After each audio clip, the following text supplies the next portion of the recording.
Okay, we will do a review video on this one here. You have all this info filled out correctly. Outside section looks good. We like all the outside photos. It really helps us see kind of what you saw. Um, didn't really change anything here. We got the grading. It's flat relatively for the lot.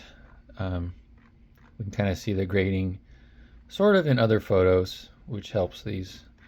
You did have the poor grading comment, which we discussed over text should always have a photo because that's more for just sections. So we ended up resolving just to have the flat comment. Garage looks good. We got some breaches in the firewall. Just kind of scrolling here.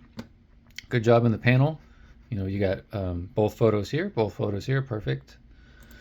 For this one here, subs, first thing I always look at when I check guys' reports is like, is the neutral separate? And then the grounds, it looks like that's the case here. So good there.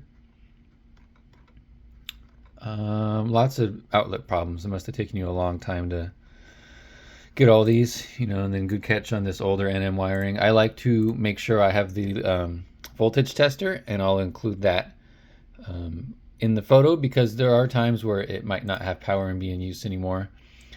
Given all these open grounds, it's pretty much a given that that wiring's still in use because of, like I said, the amount of open ground wiring that you're finding in these outlets. Plumbing looks good. You got some photos here.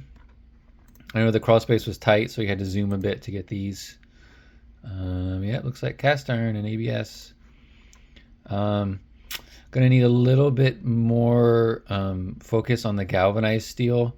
It's hard because you don't know if it's active or not. In this attic, you know, I can see this one here, probably a gas line. And then usually, you know, gas lines only run in a single pipe. So a two pipe would be water lines, hot and cold. And this kind of looks like galvanized going somewhere. And I don't see any copper run next to it. So looking like it's still active. Get your water heater here. Something I noticed, you have no bonding wire and expansion tank, but I'm pretty sure there's bonding wire here. You can see that in the back. And then I caught it here as well. So it looks like bonding wire is good, but no expansion tank. So there's a comment for when only one of them is missing. Because most of the time it's both are missing, but sometimes it's only one. So you got the heater here. All that looks good, but there's no date on the manufacturer. Wow. So look at the ANSI date. It's 1981. And those change, you know, every 5 years or so. So this is very old. So what we can do is unknown.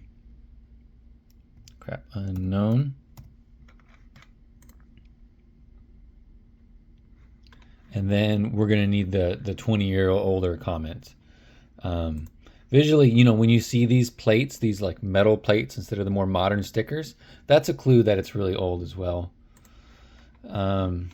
So I'm gonna add the 20-year comment here, so they know that the heater is older. This isn't plywood over skip. A lot of new guys always do this. These are just planks.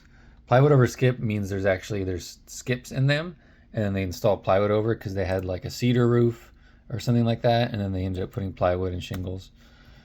So I'm just gonna kind of be lazy here. This is a quick fix. Here, and then we got the attic.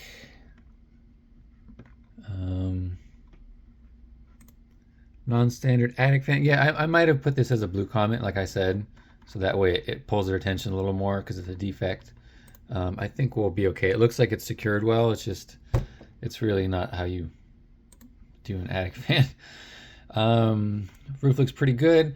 I don't recognize this asphalt roll. I think you mean this torch down membrane, which is basically the same thing. It has like 3 different names. So you don't have to make that. Maybe that was in the template, but I'm not sure. So the one that we all use is this one, torch down. But it is technically also called roll roofing. So that's there. You got the granule. This is really important. You did this. You were kind of grading how old it is, roughly. Crawl space, good catch on these. This has seen a lot of water for some reason over time. They're really starting to kind of fall. Good photo fall apart here. Just generally going to need some more just photos of the crawl space.